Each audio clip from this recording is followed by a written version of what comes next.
वसिद्धे ध्रुवमचलमणोवमं गतिं पते वोच्छामि समय पाहुड मीणमो सुध केवली भणिदम् नमः समय साराय स्वानुभूत्या चकासते चित् स्वभावाय भावाय सर्वभावान्तरच्छिदे अनन्तधर्मणस्तत्त्वं पश्यन्ति प्रत्यगात्मनः अनेकान्तमयी मूर्ति नित्यमेव प्रकाशताम् परपरिणति हेतोर्मोहनाम्नानुभावा दविरतमनुभाव्य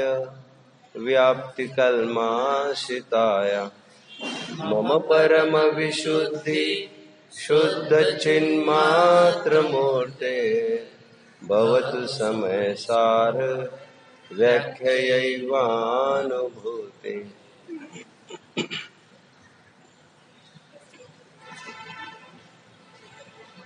ज्ञान के घनपिंड सभी आत्माओं, ज्ञान के पुंज स्वरूप, ज्ञान के खदान स्वरूप समस्त जीवों, इस लोक के न्याय को एक बार हम समझ ले कि हमारे घर में रहते रहते कोई मेहमान सालों तक रहता आ रहा हो, इससे वो कोई हमारे घर के परिवार का सदस्य हो तो नहीं जाता। अब ऐसी कल्पना करिए कि मेरे पिताजी ने किसी मेहमान को पनाह दी थी अपने घर में, और ऐसे में ही मेरा जन्म हुआ और मेरी हयाती में 30-40 साल तक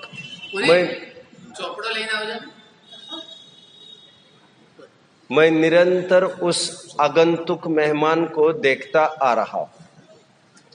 भ्रांति मुझे हो सकती है कि ये मेरे घर का ही मेंबर है, लेकिन किसी बहाने एक आध दिन ये मुझे पता चल सकता है किसी के बताए जाने पर, क्या ये तो घर के मेंबर थे ही नहीं हमारे। विनोबा भावे का नाम सुना है? One of the followers of Mahatma Gandhi, जिन्होंने भूदान आंदोलन चलाया। उनकी चर्चा फिर कभी कर लूंगा, वे जैनत्व से कितने प्रभावित थे। वे अपने जीवन के वृत्तांत में एक जगह ये लिखते हैं कि उनके घर में ऐसी एक सिचुएशन बनी। एक दिन बोले एक जन का देहांत हो गया, एक बुजुर्ग का, उनके घर में ही, और उन्होंने ये देखा कि घर में सूतक पातक जैसी कोई रस्म नहीं निभाई जा रही है। तो उन्होंने पूछा कि ऐसा क्या हो गया, हम जो भी चले जाते हैं तो पातक तो मनाते हैं इतने दिन का आदि। तो उस दिन उनको ये पता चला कि ये जो चले गए हैं ये हमारे किसी प्रकार के कोई खून के रिश्ते नहीं थे। ये तो हमारा सहारा लेने के लिए सालों पहले यहाँ पर आए थे, अजनबी जो हमारे किसी भी प्रकार के पहचान के नहीं थे, लेकिन हमने उनको पनाह दी, घर वालों जैसा संभाला, लेकिन वे घर के मेंबर नहीं थे। कल्पना करिए ऐसी कुछ बात, कोई आगंतुक कितने साल घर में रहे, लेकिन जब हमने आँख खोली वे घर में ही थे, हमारे सामने वे बाहर से अंदर नहीं आए, तो हम तो यही मानकर चले कि वे हमारे अपने हैं।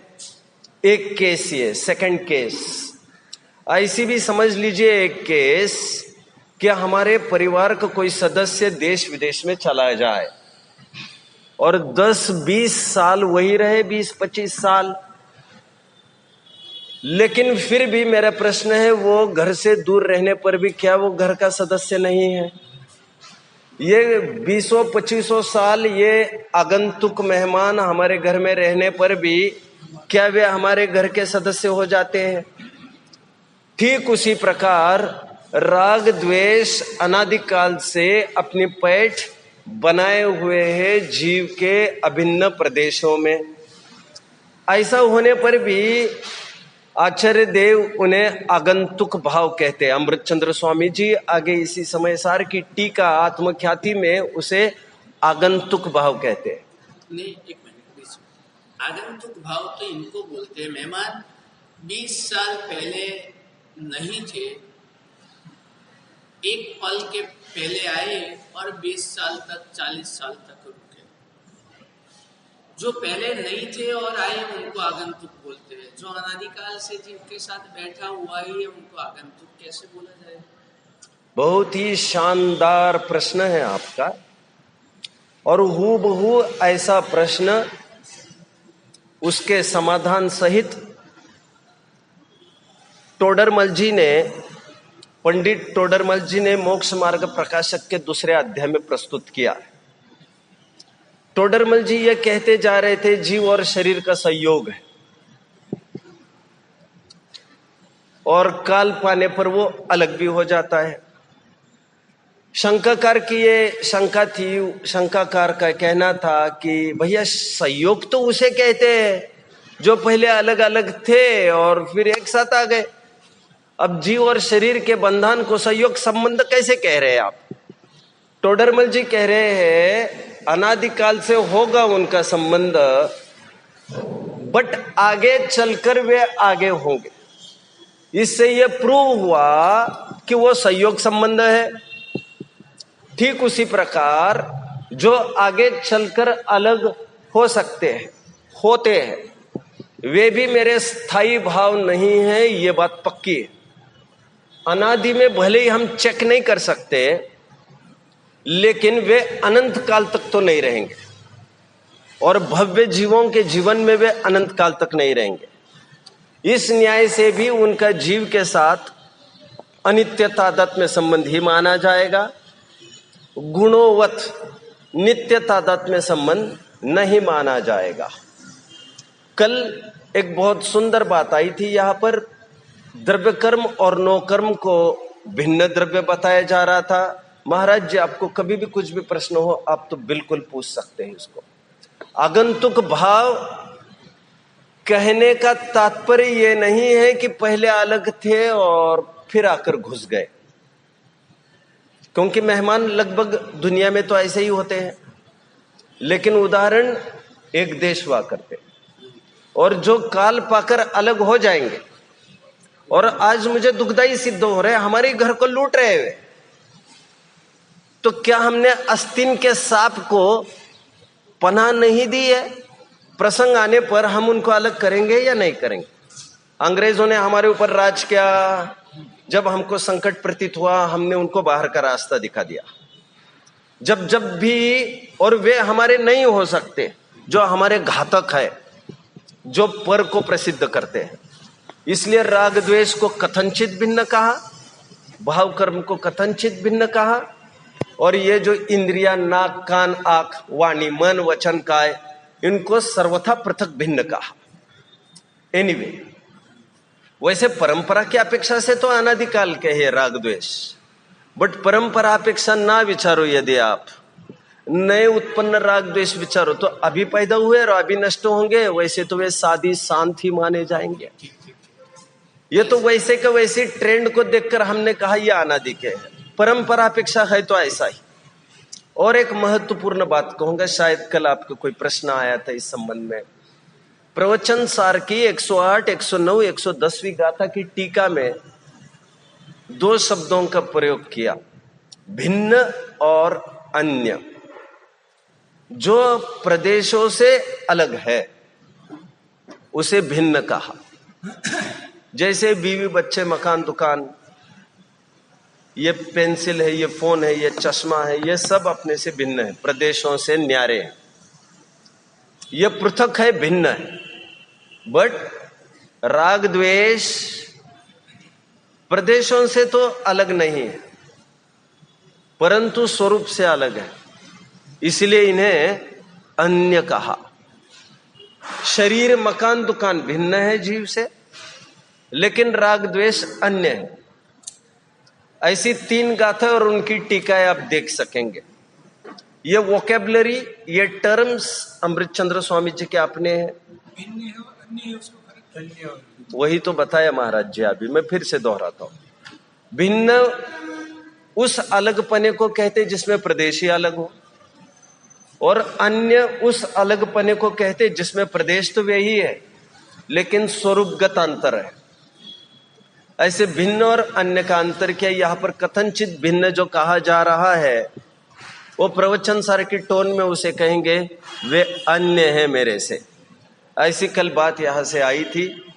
और जैसे आपकी फिजिकल एक्टिविटीज मेरे लिए सुखदाई दुखदाई नहीं है, राइट? मेरी फिजिकल एक्टिविटीज भी मेरे लिए सुखदाई दुखदाई नहीं है। आपकी फिजिकल एक्टिविटीज मुझे कर्म बंधन में कारणभूत नहीं है। मेरी फिजिकल एक्टिविटीज भी मुझे बंधन में कारणभूत नहीं है, ना मोक्ष में कारणभूत है। कहे जरूर जाते होंगे, पच रहा है ना? ये समझ में आ रहा है मैंने क्या कहा? सुनिए सुनिए। जैसे आपका शरीर मेरे से पृथक है, आपके शरीर के एक्टिविटीज से मुझे सुख दुख नहीं होता, आपकी शरीर के एक्टिविटीज से मुझे बंध नहीं होता। पचाना, बहुत गरिष्ठ बात कहने वाला हूं, कह रहा हूं। ठीक उसी प्रकार मेरा भी शरीर मेरी आत्मा से उतना ही पृथक जितना आपका शरीर मेरी आत्मा से पृथक है। आपके शरीर के एक्टिविटीज से जिस प्रकार मुझे सुख दुख नहीं होता, उसी प्रकार मेरी शरीर के एक्टिविटीज से भी मुझे सुख दुख नहीं होता। समझो समझो इस बात को। आपके शरीर के एक्टिविटीज से जिस प्रकार मुझे बंध मोक्ष नहीं होता, उसी प्रकार इस शरीर के एक्टिविटीज में जिसमें मेरी आत्मा रह रही है, उससे भी मुझे बंध मोक्ष नहीं होता। हाँ, कहा जरूर जाता है, लेकिन परंतु आपके राग द्वेष से जिस प्रकार मुझे दुख नहीं होता, आपके राग द्वेष से जिस प्रकार मुझे बंध नहीं होता, उसी प्रकार मेरे राग द्वेष से मुझे बंध नहीं होता, ऐसा नहीं है। इसीलिए शरीर को पृथक कहा और राग द्वेष को कथनचित भिन्न कहा, अन्य कहा। शरीर मकान दुकान से अत्यंत अभाव है हमारा, और राग द्वेष से हमारा तदभाव है। तदभाव, तदभाव सुना है कभी? तदभाव सुना है कभी? जब कभी अभाव का प्रकरण आएगा तो इसको अलग से समझाया जाएगा। ज्ञान और दर्शन में अभाव है या नहीं? इसे अत्यंत अभाव कहेंगे क्या? नहीं। प्राग अभाव, प्रध्वंस अभाव कहेंगे क्या? नहीं। अन्योन्य अभाव कहेंगे क्या? नहीं। इसे तद अभाव कहते हैं। तत् अभाव ज्ञान दर्शन रूप नहीं होता और दर्शन ज्ञान रूप नहीं होता। स्वरूपगत अलग अलग पना है, लेकिन प्रदेश वही है। आत्मा में और ज्ञान में कौन सा अभाव है बताइए जरा? नहीं तो ये भी हो सकता है, अन्योन्य अभाव क्यों नहीं हो सकता? ज्ञानम दर्शनम ना। अभी मुझे उसमें पूरा पिटारा खोलना पड़ेगा। अन्योन्य भाव बताया गया है वर्तमान कालीन दो पुद्गल की पर्यायों में, वर्तमान कालीन दो स्कंदों में। जैसे इस चश्मे में और फोन में कौन सा अभाव है महाराज जी? अन्योन्य अभाव है। अत्यंत अभाव नहीं कहते। अत्यंत अभाव दो द्रव्यों के बीच में होता है, दो परमाणुओं के बीच में कौन सा अभाव है महाराज जी? अत्यंत अभाव। अत्यंत अभाव, ध्यान रहे, अत्यंत अभाव त्रैकालिक अभाव होते। एक द्रव्य कभी भी किसी भी हालत में अन्य द्रव्य रूप नहीं हो सकते, बट एक स्कंद काल पाकर अन्य स्कंद रूप हो सकते हैं। इसलिए दो पुद्गल स्कंदों में अन्योन्य अभाव का। बट मेरा प्रश्न है, आत्मा में और ज्ञान में कौन सा अभाव है? चारों अभाव में से तो कुछ भी लागू नहीं होगा। इसे कहेंगे तद अभाव। आत्मा में और राग द्वेष में कौन सा अभाव? इसे कहेंगे तद अभाव। तत् अभाव। आत्मा राग द्वेष ही तो नहीं हो जाता, आत्मा ज्ञान ही तो नहीं हो जाता, ज्ञान के अलावा और बहुत कुछ है। समझ में आ रहा है? ज्ञान आत्मा ही है, लेकिन आत्मा ज्ञान ही तो नहीं है। इसलिए उन दोनों में तद अभाव का। तद अभाव जब विस्तृत चर्चा, कभी योग बनेगा तो एक आध घंटा इस पर विस्तृत चर्चा होगी। फंडामेंटल एनालिसिस करूंगा, टेक्निकल एनालिसिस करूंगा, हमारे जीवन में एप्लीकेशन की भी थोड़ी सी बात कर दूंगा प्लीज। फिजिकल एक्टिविटी शारीरिक क्रिया है, दैहिक क्रिया है। साध्वी जी बहुत अच्छा प्रश्न है, बहुत अच्छा, मैं बात करूंगा, बहुत अच्छा प्रश्न है ये। This is what I want. आप प्रमादी रहेंगे तो आई डोंट लाइक दिस प्रमादीपना। महाराज जी कल नहीं थे, मैंने तो प्लीज अब देखो क्या कह रहे हैं। हाँ, मैंने तो कल यहां तक कहा मैं बड़ा सख्त हूं विद्यार्थियों के साथ। वो मेरा रुख देखकर भी शायद आप अनुमान कर रहे हो, बहुत मतलब बहुत सख्त हूं। एनीवे, तो मुझे बीच में बात आड़ी आ रही है कि मैं आपको कैसे क्या बोलूं, तो ऐसी नौबत आप लाए भी नहीं। मैं आपके प्रश्न का समाधान करता हूं। अभी हमें लगता है शरीर के एक्टिविटीज को लेकर हमें बंद नहीं होगा, ऐसे कैसे बोल रहे हैं आप? महाव्रतों से निर्वाण होता है और हिंसा, झूठ, चोरी, कुशील, परिग्रह, दूसरों की जेब का पैसा हमारी जेब में लेने से पाप बंद होता है, लेकिन ऐसा नहीं है। हाँ, ऐसा एकांत थोड़ी ना, एकांत आएगा तो मर जाएंगे, ऐसा नहीं है। शरीर की किसी भी एक्टिविटीज को लेकर आत्मा को सुख दुख और बंध निर्वाण नहीं होता। तो एक्चुअली एक जन ने दूसरे जन को मारा, जो हम कहते हैं, उससे उसको पाप लगा। खरेखर ऐसा नहीं है। उसने उसको मारा इसलिए पाप नहीं लगा, तो उसने उसको मारने का भाव किया। हम ये नहीं कह रहे उसे पाप बंद नहीं होगा, लेकिन शरीर के एक्टिविटीज को लेकर पाप बंद नहीं हुआ है, उसे भावों को लेकर पाप बंद हुआ है। इसका मतलब यह हुआ, कदाचित गोली चूक भी जाती तब भी पाप बंद उसके माथे है ही खड़ा। और उसने रिवॉल्वर हाथ में लेने के पहले से भी भाव तो है ही। बंद कोई उतने टाइम का थोड़ी है जो ट्रिगर ऑन किया उसने। ना ना ना ना ना ना, फिजिकल एक्टिविटीज को लेकर कोई बंद नहीं होता। राइट, लेकिन व्यवहार से बोला जरूर जाता है। क्यों बोला जाता है? फिर बोला इसलिए जाता है क्योंकि फिजिकल एक्टिविटीज का और आत्मिक परिणामों का निमित्त नैमित्तिक संबंध मोर ओवर देखने में आता है। डॉक्टर के इलाज के दौरान कोई मर जाने से उसको कोई सूली पर नहीं लटकाता, उसका प्रयोजन देखा जाता है, उसका अभिप्राय देखा जाता है, उसका परिणाम भाव देखा जाता है। और कभी कभार फिजिकल एक्टिविटीज ना भी हो तब भी भाव भी ऐसे हो, तब भी उसको बराबर बंद कहा गया है। आपने कहानी जरूर सुनी होगी साध्वी जी, महामत्स्य और तंदुल मत्स्य की। महामत्स्य को यह डाउट हुआ सातवीं पृथ्वी में कि यार मैं तो खूब पाप करती थी, खूब भक्षण कर लेती थी, तो मुझे तो पाप बंद होना और नरक में आना स्वाभाविक है। बट अवधि ज्ञान से उसने जाना ये जो मछली नारकी बनी है, पूर्व भव में मछली थी ये तो मेरे कान का मैल भर खाती थी, एक भी जीव को इसने सताया मारा नहीं, इसे क्यों यहाँ आना पड़ा?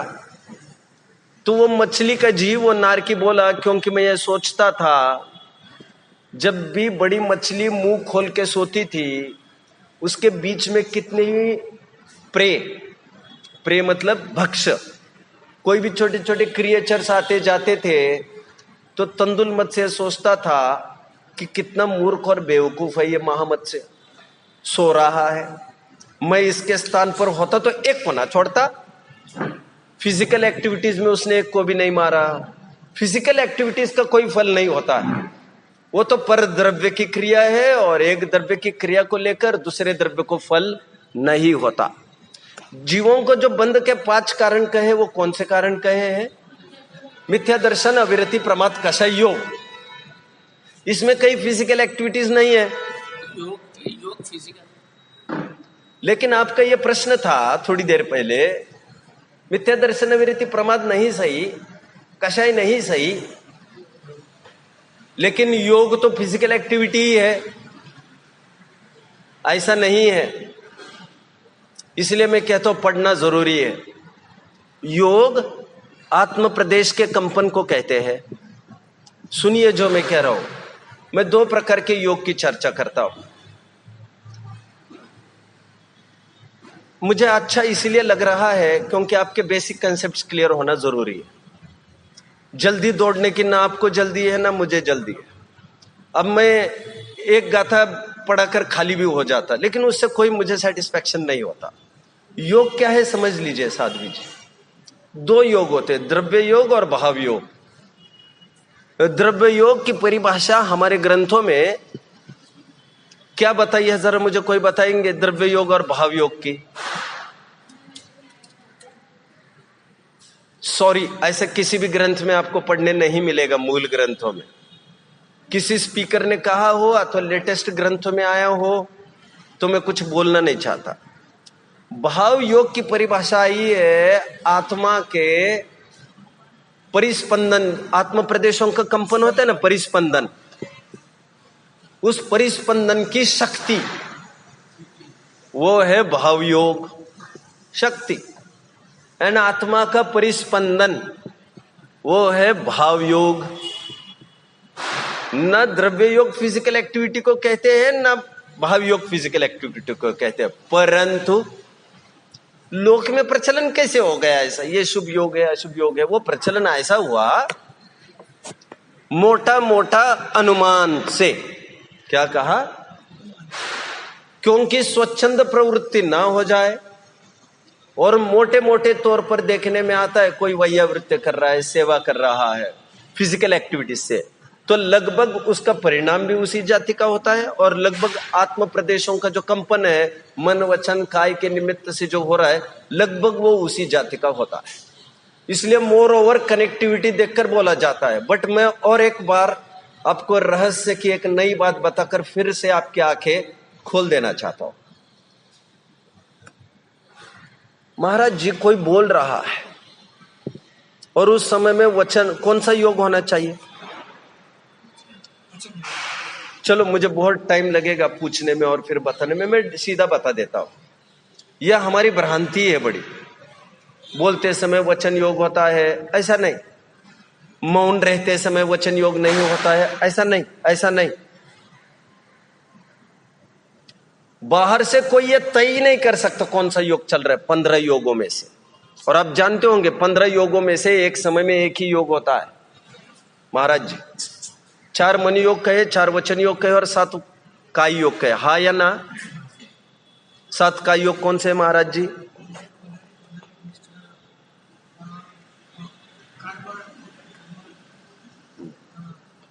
गाड़ी फंस गई, कोई बात नहीं, कोई बात नहीं।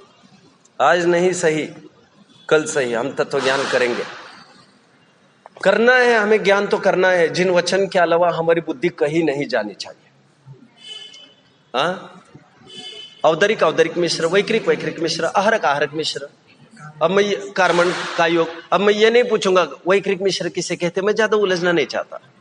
अब पूछेंगे तो मैं बताऊंगा सब कुछ। Anyway, coming back. मैं तो ये कह रहा हूं आपको, 7वें 8वें गुणस्थानवरती मुनिराज, 8वें गुणस्थानवरती मुनिराज क्षपक श्रेणी अरूढ़ कर चुके हैं।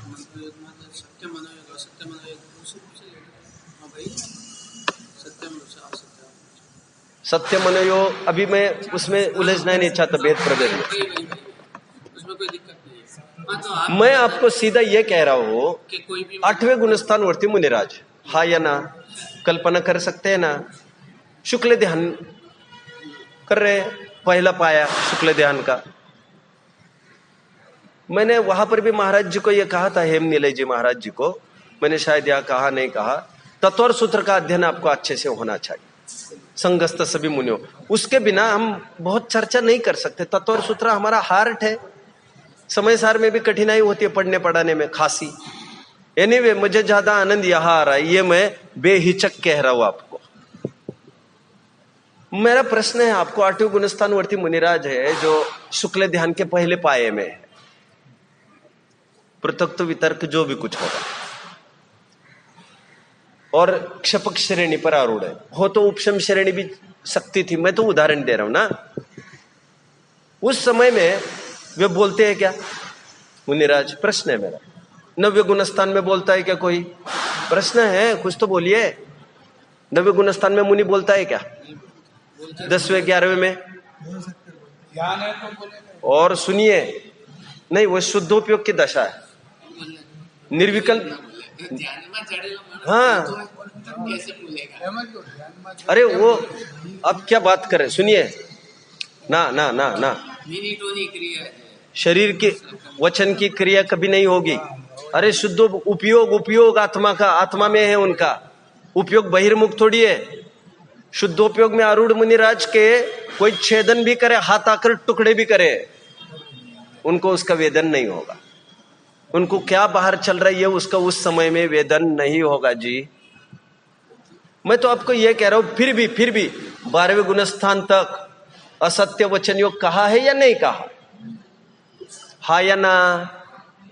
अभी हम समझ रहे थे कि वचन योग ही नहीं है, वहां पर तो बोल ही नहीं रहे, और तुम तो वचन योग में भी असत्य बोल रहे हैं। और तो और इसको हम कैसे झेल सकते? अरे बाबा, दुनिया जानती है मुनिराज सत्य महाव्रती हो गए 6वें 7वें गुणस्थान में, सब दुनिया जानती है सत्य महाव्रती है, और असत्य वचन योग 12वें गुणस्थान तक बोला जा रहा है। सत्तागत है। संभावना है। इसका मतलब ये हुआ, बाह्य वचनों से, बाह्य जल्पों से, बाह्य जल्प has nothing to do with yoga. मैं तो आपको समझा रहा हूं इतना। जो योग की बात चलती है वो योग मतलब फिजिकल एक्टिविटीज नहीं है माता जी। वो योग मतलब आत्म प्रदेशों का कंपन है जो बाहर से हम नाप नहीं सकते। अच्छा, कोई एक आदमी था और जोर जोर से दौड़ रहा है रेलवे स्टेशन पर। वो ये कहता हुआ दौड़ रहा है, मेरा पर्स इसने चुरा लिया, चोर चोर चोर चोर, भागा जा रहा है, चोर चोर बोला जा रहा है। बाहर से देखते समय हमें लगता है वचन की एक्टिविटी चल रही है, काय की एक्टिविटी चल रही है, और मन की, हा या ना? बट क्या आप पता है आपको 15 योगों में से एक समय में एक ही योग होता है।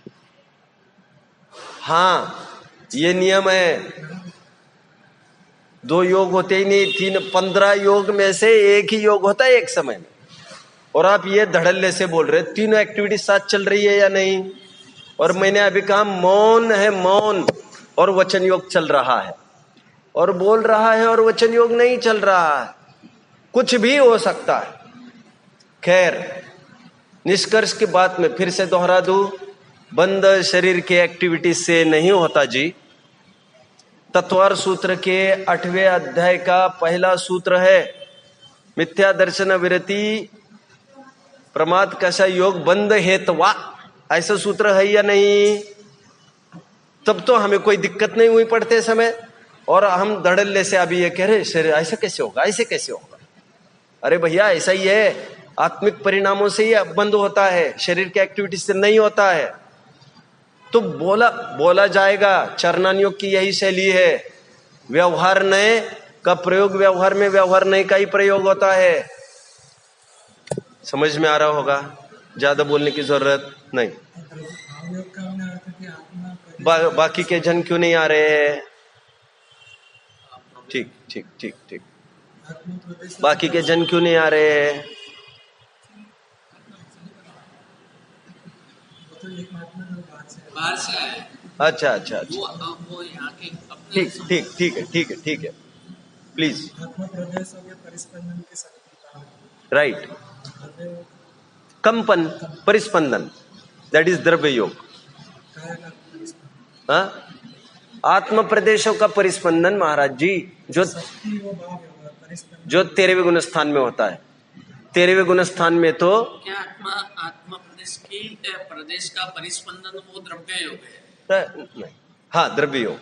और जो शक्ति भाव योग मतलब फिजिकल एक्टिविटीज कहीं नहीं है वहां पर, माइंड वेल।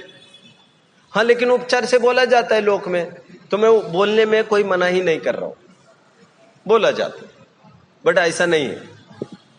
एनीवे, मुझे और एक बात कहनी थी। हाँ, मैं प्रवचनों में ये बात कहता आ रहा हूं, एक मुस्लिम भाई भी जब अपने घर से मस्जिद की ओर निकलता है, तो क्या आप जानते हैं, घर से निकलता अकेला है और मस्जिद तक जाते जाते 50 जन रहते उसके साथ।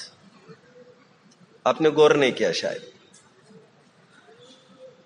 जब भी निकलता है, जितने भी उसके भाई दिखते हैं, सीटी बजा बजा चलो चलो चलो चलो चलो, मस्जिद में पहुंचते पहुंचते 50 जन रहते हैं, सबको साथ लेने की भावना। ये मुझे थोड़ा सा पीड़ा रहती है कि पर्सनली मुझे कि 2 जन भी हो मुझे कोई फर्क नहीं पड़ता, लेकिन टाइम पर चाहिए और रोज चाहिए। 1 जन भी हो चलेगा।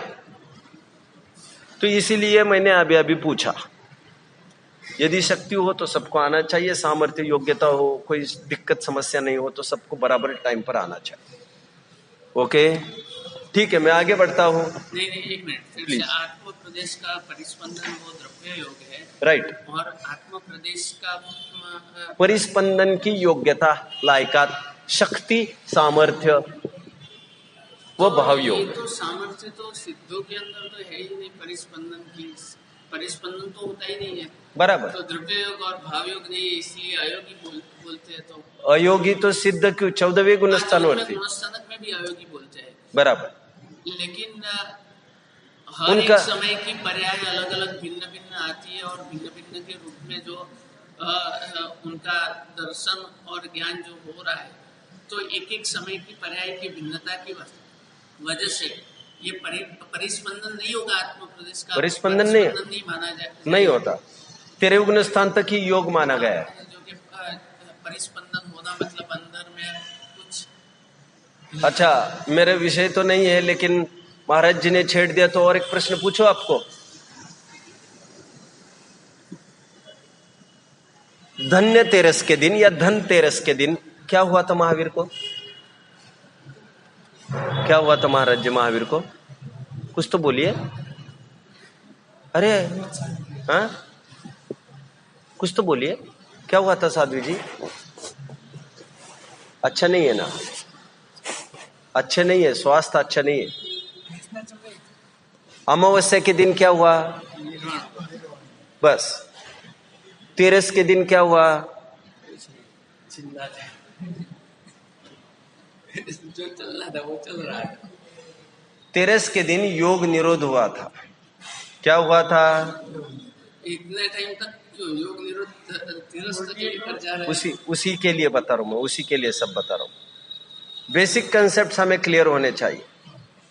हम तो मास्टर चाहिए, मास्टर जिन शासन के, क्योंकि ये भगत आएंगे कभी हमको पूछेंगे और मैं स्वयं ऐसा इंसल्टिंग फील करता हूं, मुझे कोई पूछे और मुझे ना आए, मैं तो बहुत इंसल्टिंग फील करता हूं। मैं फैक्ट की बात कर रहा हूं। अरे अपने जीवन खपाया है, हमको तो और कोई काम नहीं है, मुझे कहीं नौकरी नहीं करने, धंधे नहीं करने।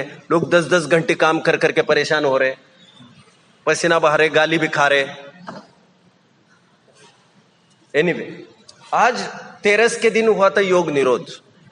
अब लोग यही नहीं समझते, कहते योग निरोध, धड़ल्ले से बोलते भी जाते हैं भैया।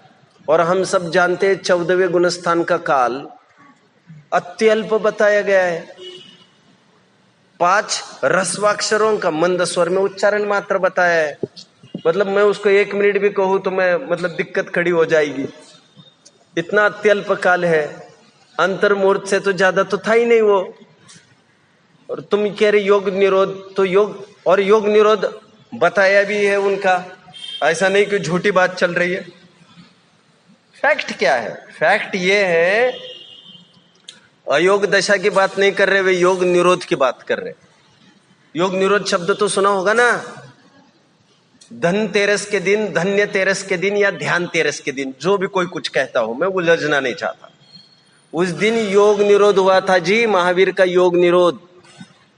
योग निरोध मतलब क्या? योग निरोध का अर्थ केवल इतना ही है, यह बहिरंग की अपेक्षा कथन आया, एकदम बहिरंग। उस दिन समोशरण, दिव्य ध्वनि, सब समोशरण उठ गए, उनका दिव्य ध्वनि खत्म हो गई, उनका विहार खत्म हो गया, बस एक स्टैचू के रूप में खड़े हो गए, केवल दर्शन मात्र रह गए। क्या हुआ? दर्शन मात्र रह गए।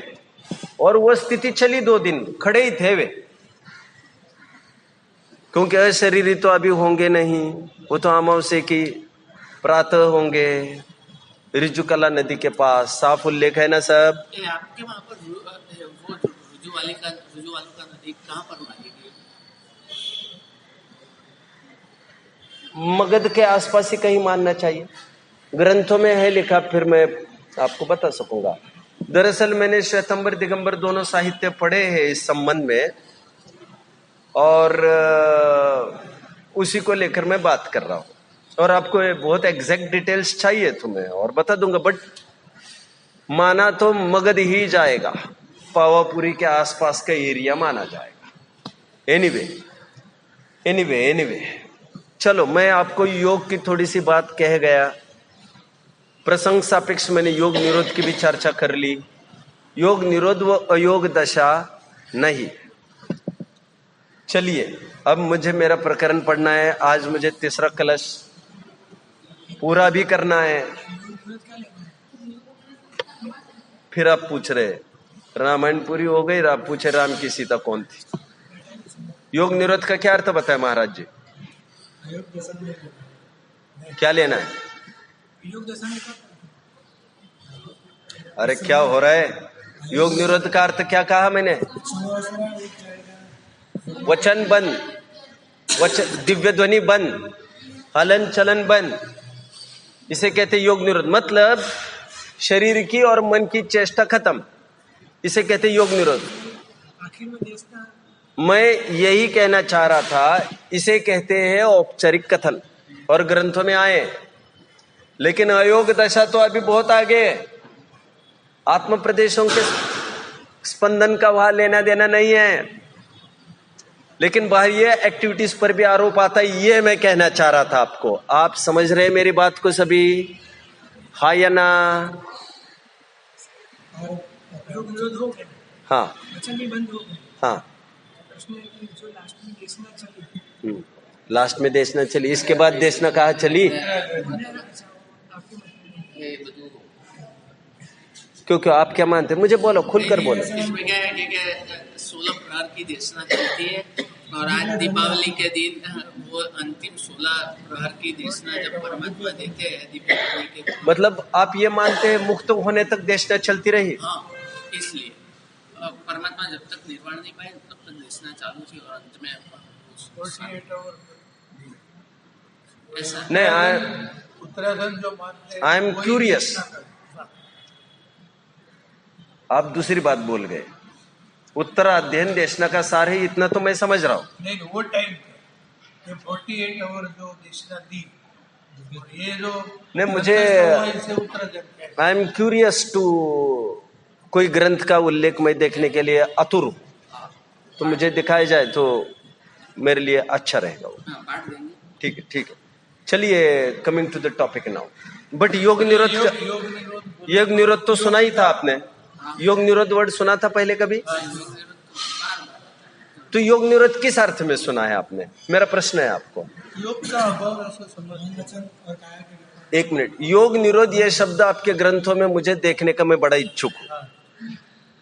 मुझे कोई भी योग निरोध ये शब्द दिखा दे तो मैं पढ़ने का इच्छुक हूं, वो किस संबंध में आया है। वैसे मैंने थोड़ा बहुत कुरान भी पढ़ा है, थोड़े वेद भी पढ़े हैं, थोड़े में बाइबल भी पढ़ा है, और मैं सब पढ़ने का रसिक हूं। मुझे कोई किसी के बारे में कोई एलर्जी नहीं है। मैं एक फिलोसोफर हूं, मैं एक दार्शनिक हूं। एनीवे, चलिए आइए अपने दूसरे कलश के। हाँ, प्लीज। यह भगवान की देशना है, और भगवान की देशना किसी को नो एंट्री बोर्ड नहीं लगाती। संगी शेर हो, भालू हो, कितना भी इंसान, दिव्य ध्वनि सबके लिए खुली रहती है। और एक बात बीच में, इसलिए मैं हमेशा एक बात कहता रहा हूं, जो बंद हॉल में प्रवचन करते हैं, आजकल ये ट्रेंड चालू हुआ है, मतलब दिगंबरों में तो मैंने देखा है कुछ कि एसी हॉल होने लग गए हैं अभी। पूरे एसी हॉल में, पूरे एसी में तो दरवाजे बंद ही किए जाते हैं। और मैं ये कहता रहा हूं, भैया समूह शरण कभी भी बंद नहीं हुआ करते। उसको चारों दरवाजे 144 द्वार होते समूह शरण के। क्या कहा? 144 द्वार कहे, पढ़ लीजिएगा। जो कोई कहीं बात लगेगी अटपटी सी तो मुझे बताइए, कि ये ऐसा नहीं है, तो मैं कुछ सिद्ध करके दिखाऊंगा उसमें से भी। आप मुझे दिखाइए आपके ग्रंथों को। एनीवे कैसे 144 है, बताए। मूल द्वार 4 कहे, अंतर जाने पर अंतर द्वार कहे है। अभी मुझे इतना ही कहना था, ये तो चले गए, इनके पीछे तो कह रहा था, कोई बात नहीं। मैं तो ये कह रहा था, तो आप किसी के पीछे बोलो ही मत, ये तो सब चालू आदमी आते हैं यहाँ पर तो सब। नहीं, मैं सब में वो योग्यता पात्रता देखता नहीं, हूँ। वो सब में योग्यता पात्रता तो सब में है, वो कुत्ते में भी है, तो कुत्ते के लिए हम बोल नहीं पाएंगे। नहीं, तो उन्होंने पात्रता और योग्यता तो किसी में नहीं पड़ी हुई है। नहीं, उन्होंने मुझे पूछा ना, बात ये वो ना पूछते तो मैं इतना ना बोलता। कोई भी आए बैठे तो देखने पर ही पता चल गया था कि वो ऐसा ही है। एनीवे अपन अपने प्रकरण पर आ जाते हैं। देखिए पेज 3 पर हूं मैं, और इस पूरी टीका को पढ़ के मैं तीसरी की तरफ बढ़ना चाहूंगा, और अभी उसको पढ़ना चाहूंगा तीसरे कलश को। एनीवे श्लोकार्थ हो चुका था, श्लोकार्थ मैं भावार्थ पढ़ रहा था, राइट, और ये अधूरे में रह गया। यह सरस्वती की मूर्ति को आशीर्वचन रूप से नमस्कार किया है। लौकिक में जो सरस्वती की मूर्ति प्रसिद्ध है वो यथार्थ नहीं, इसलिए यहाँ उसका यथार्थ वर्णन किया है। सम्यक ज्ञान ही सरस्वती की सत्यार्थ मूर्ति है। उसमें भी संपूर्ण ज्ञान तो केवल ज्ञान है, जिसमें समस्त पदार्थ प्रत्यक्ष भाषित होते हैं। वह अनंत धर्म सहित आत्म तत्व को प्रत्यक्ष देखता है, इसलिए वह सरस्वती की मूर्ति है। और उसी के अनुसार जो श्रुत ज्ञान है वह आत्म तत्व को परोक्ष देखता है। मैंने 3 बातें कही थी, एक सरस्वती दिखाती है, एक सरस्वती परोक्ष देखती है, तीसरी सरस्वती प्रत्यक्ष देखती है। मैंने कल अनेकांत में मूर्ति का भी अर्थ बताया था, सम्यक ज्ञान जिसे सरस्वती कह रहे हैं यहाँ पर, और एक मैं अनंत धर्मनस तत्वम कहकर मैं प्रत्यगात्मन के विशेषण के रूप में ले रहा था, इसलिए वह भी सरस्वती की मूर्ति है। महाराज जी प्लीज आप पढ़िए आगे। मेरे भी थोड़ा ऐसा ना, मुझे आराम मिलेगा, बोलिए। हाँ, सरस्वती की मूर्ति है, उसी के अनुसार जो श्रुत ज्ञान है वो आत्म तत्व को परोक्ष देखता है, इसलिए वो भी सरस्वती की मूर्ति है। और पढ़िए ना, पढ़िए वचन रूप है, वो भी उसकी मूर्ति है, क्योंकि वचन के द्वारा अनेक जब तक दिक्कत ना आएगी पढ़ते रहो, कोई दिक्कत आएगी रुक जाएंगे। इस प्रकार समस्त पदार्थों के तत्वों को बताने वाले ज्ञान रूप तथा वचन रूप अनेकांत में सरस्वती की मूर्ति है। इसलिए सरस्वती के वाणी, भारती, शारदा, भागवती इत्यादि बहुत से नाम कहे जाते हैं। ये सरस्वती मूर्ति अनंत। आपने ये शब्द सुने हैं कभी, शारदा? ये पर्यायवाची नाम है इसके। वाग्देवी, हाँ ठीक है। देवी मतलब फिर वो देवी मतलब कोई वैसी देवी नहीं है। हाँ चलिए। यह सरस्वती की मूर्ति अनंत धर्मों को 7 तरह से एक धर्मी में अविरोध रूप से साधती है, इसलिए सत्यार्थ है। कितने ही अन्यवादी जन सरस्वती की मूर्ति को अन्यथा प्रकारांतर से स्थापित करते हैं, किंतु वो पदार्थ को सत्यार्थ कहने वाली नहीं है। राइट। मैं बीच में और एक बात कह दूं फिर आगे बढ़ता हूं। नंदीश्वर द्वीप आदि अकृत्रिम जो चैत्यालय कहे हैं, वहां पर पंच परमेष्ठी की प्रतिमा स्थापित है ऐसा बोला है, सुना होगा आपने। सरस्वती की भी प्रतिमा का उल्लेख आता तो है।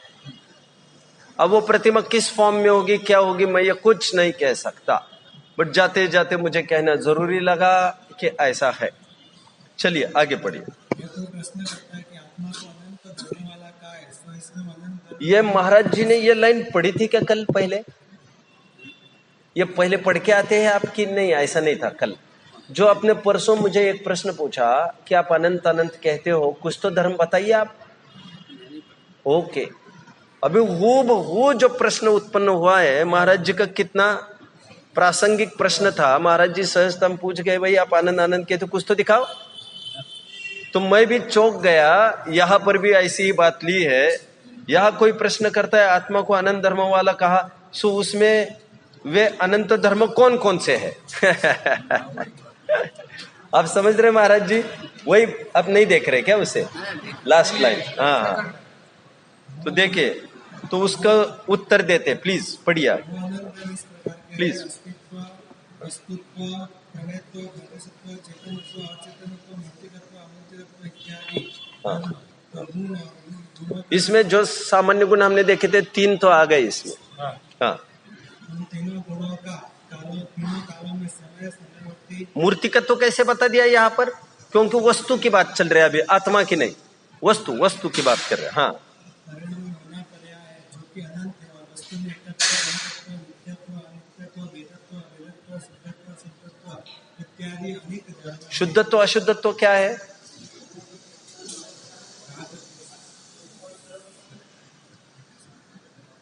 द्रव्य स्वभाव से जीव शुद्ध है, सांसारिक जीव की बात करो। पर्याय स्वभाव से, पर्याय से देखो तो वह अशुद्ध है। और शुद्ध अशुद्धता 2 द्रव्य में पाई जाती है, जीव में और पुद्गल में। धर्म अधर्म आकाश काल में स्वभाव व्यंजन पर्याय ही होती है और स्वभाव अर्थ पर्याय ही होती है। विभाव व्यंजन विभाव अर्थ पर्याय नहीं होती। चलिए प्लीज, परमाणु वो शुद्ध माना जाता है, स्कंद अशुद्ध माना जाता है। परमाणु ये पुद्गल का स्वाभाविक परिणमन, शुद्ध पर्याय, शुद्ध वस्तु, और स्कंद पुद्गल का विभाव परिणमन, स्कंद पुद्गल का अशुद्ध परिणमन, ऐसा माना जाता है। क्योंकि जुड़ने से अशुद्धता होती है और अकेले खड़े रहने से शुद्धता होती है। इस न्याय पर परिभाषा है। आपने विभाव अर्थ पर्याय, विभाव व्यंजन पर्याय शब्द सुने हैं कभी? नहीं, कोई बात नहीं, चलिए कोई बात नहीं, छोड़। हाँ, सुना? अब सुने ही नहीं तो मैं ज्यादा जोर नहीं लगाऊंगा। हाँ, नहीं वो समझ गया मैं, वो अभी ठीक है। चलो, मुझे बहुत घुसना पड़ेगा अंदर, ठीक है चलो। हाँ, सामान्य धर्म को वचन गोचर है किंतु अन्य विशेष अनंत धर्म भी है हाँ। जो कि वचन के विषय नहीं है किंतु ज्ञान के विषय है। धर्म भी वस्तु है इसलिए उसमें कितने ही धर्म ऐसे है, क्या बात आई? किंतु अन्य विशेष रूप अनंत धर्म भी है जो वचन के विषय नहीं है, किंतु वे ज्ञान गम्य है। भगवान के क्या हमारे? प्लीज प्रश्न, आप फोकस्ड नहीं हो। प्रभु के ही मैं ये कह रहा हूं, यहां पर ये कह रहे हैं, ध्यान दीजिए, बहुत बेसिक कंसेप्ट्स आपके क्लियर हो जाएंगे। यहां पर ये कह रहे हैं किंतु अन्य विशेष रूप अनंत धर्म भी है जो कि वचन के विषय नहीं है, किंतु वे ज्ञान गम्य है। तो मेरा ये प्रश्न है, किन के ज्ञान गम्य? सबके सर्वज्ञ क्या, ऐसा लग रहा है ना पढ़कर? ज्ञान गम्य प्रत्यक्ष रूप से उनके और अनुमान गम्य हमारे। परोक्ष अनुमान जैसे ज्ञान दर्शन आदि कहा तो उससे अनुमान हो जाते कि आनंद धर्म होंगे, ज्ञान गम्य, इसे भी ज्ञान गम्य कहेंगे, अनुमान। हाँ, चलिए पढ़िए। आत्मा के अनंत धर्म को चेतन को असाधारण धर्म को अन्य अचेतन धर्म नहीं है। हाँ, साधारण जीव के अनंत घोषणा के यद्यपि चेतन है तथापि सबका चेतन तो दिव्य स्वरूप से भिन्न। बस मजा आ गया। ये लाइन पढ़ रहे, क्या कह रहे हैं यहां पर? मैं जीव तत्व पुद्गल धर्म अधर्म आकाश काल से विजातीय तो हुई, पुद्गल नभ धर्म अधर्म काल इनते न्यारी है जीव चाल। 6 डाला की लाइन बोली मैंने, विजातीय है। लेकिन यहां ये कह रहे हैं कि बाकी के जो सजातीय द्रव्य है जीव, उनसे भी विलक्षण मैं हूं, क्योंकि उनकी चेतना न्यारी, मेरी चेतना न्यारी। ये क्यों कहा जा रहा है महाराज जी? क्योंकि सांख्य मत वाले हैं ना, वे भगवान को सर्वव्यापी मानते हैं, वे अद्वैत रूप अपनी स्थिति मानते हैं, एकोह ब्रह्म द्वितीयो नास्ति वे मानते हैं, सियाराम मैं सब जग जानी वे मानते हैं, संपूर्ण विश्व को वो एक ईश्वर मैं मानते, एको हम बहुश्याम का कंसेप्ट वे मानते हैं। आप समझ रहे मेरी बात को? ईश्वर पहले एक था, प्रसंग आने पर वो एक ही अनेक रूप हुआ। वे लोग कहते हैं कि यह सब अंश है। जैन दर्शन की खासियत है कि यदि वो अंशी और ये अंश होते तो हमारे दुख का वेदन उनको करना पड़ता और उनके सुख का भी वेदन हमें मिल जाता। ये फोकट का राज चल जाता। जैसे एक जन कमाओ और 4 भाई भोग बैठकर खाओ, लेकिन ऐसा नहीं है। यहाँ पर सबकी चेतना अलग अलग है। इसलिए पहले दिन बात आई थी, वे हमारे दुख को तो जानते हैं लेकिन वेदन नहीं होता उनको। वेदन उनको हमारे दुख का होने लग जाए तो उनका आनंद सुख अव्यबाद सुख गया। नहीं, हमको भी उनका आनंद सुख का अनुभव हो जाएगा। बराबर बराबर, दोनों आएगा नहीं। Right right right. और फिर तो दोनों में से कोई भी मिश्रण नहीं रहेगा। बिल्कुल। टोडरमल जी ने, पंडित टोडरमल जी ने एक जगह क्या किया, 5वें अधिकार में मोक्ष मार्ग प्रकाशक में बहुत सुंदर सिद्धांत दिया है। अभी अभी छोड़ दीजिए, मैं बस कह रहा हूं। वे मोक्ष का कंसेप्ट क्या मानते हैं? ईश्वर में विलीन हो जाना। टोडरमल जी वहां पर यह कहते हैं, यदि मोक्ष का ऐसा स्वरूप आप लोग मानते हो ईश्वर में विलीन होने का, तो ऐसा मोक्ष मुझे नहीं चाहिए। अपने अस्तित्व को खोने की कीमत पर मैं कुछ भी बर्दाश्त नहीं करूंगा। मुझे मेरा अस्तित्व प्यारा है। ये सब इसको इसमें मिलना, टीवी में फिल्मों में हमने देखा, एक दीपक की लो जाती है और बड़े लो में मिल जाती है। कोई किसी से मिलता नहीं और कोई किसी से बिछोड़ता नहीं, सब न्यारी न्यारी सत्ता है। एक तत्वर सूत्र का सूत्र है, ये तो पूरा हो ही जाएगा। अभी मुझे 10 मिनट तो है। तत्वर सूत्र का एक सूत्र का अर्थ पूछूंगा मैं आपको। 5वें अध्याय का शायद 4था सूत्र है। कौन सा सूत्र है 5वें अध्याय का 4था सूत्र? महाराज याद करना पड़ेगा और रोज बोलते रहो, उसको याद हो जाएगा एक दिन। दूसरा उपाय नहीं। नित्य अवस्थित अन्य रूपाणी, शायद ये सूत्र है। इसका अर्थ क्या लेना? ये सूत्र है नित्य अवस्थित अन्य रूपाणी, क्योंकि तत्व और सूत्र में थोड़ी भिन्नता है ना। वो सूत्र मिल रहा है कि देखो मिलना तो चाहिए बस। तो फिर एक के ये 2 सूत्र का ही अंतर है। तो वैसे 13-14 सूत्रों का हाँ है। नित्य तीसरा सूत्र है क्या? ओके ओके, देखो ये फर्क पड़ गया, लेकिन है वो। तो मैं भी गलत हो सकता हूँ, ऐसी कोई बात नहीं। नित्य अवस्थित अन्य रूपाणी, उसका अर्थ क्या है? टीकाओं में कभी देखा है, यह सब द्रव्य नित्य भी है कह रहे और अवस्थित भी है। तो नित्य और अवस्थित का में क्या फर्क है? ये कभी टीकाओं में देखा ढूंढकर? तत्व और सूत्र की टीकाएं होती होगी ना आप लोगों में, कई और सारी होती होगी।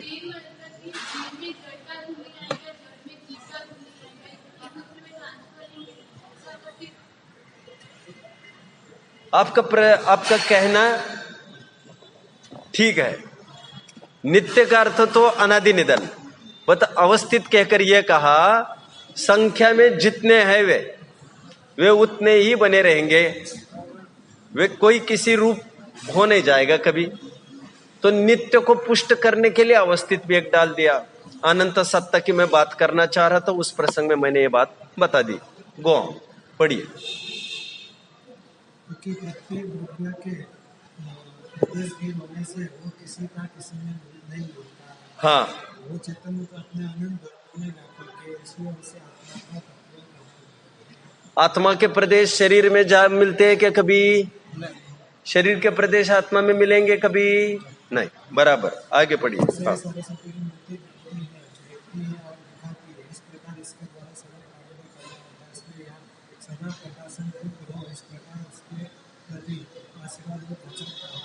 अब टीकाकार इस ग्रंथ का व्याख्यान करने का फल चाहते हुए प्रार्थना करते हैं। बस अभी यहाँ पर इतनी सी बात हुई कि आशीर्वचन लोक में यह प्रचलित है कि बड़े लोग छोटों को आशीर्वाद देते हैं, प्रचलन भर है।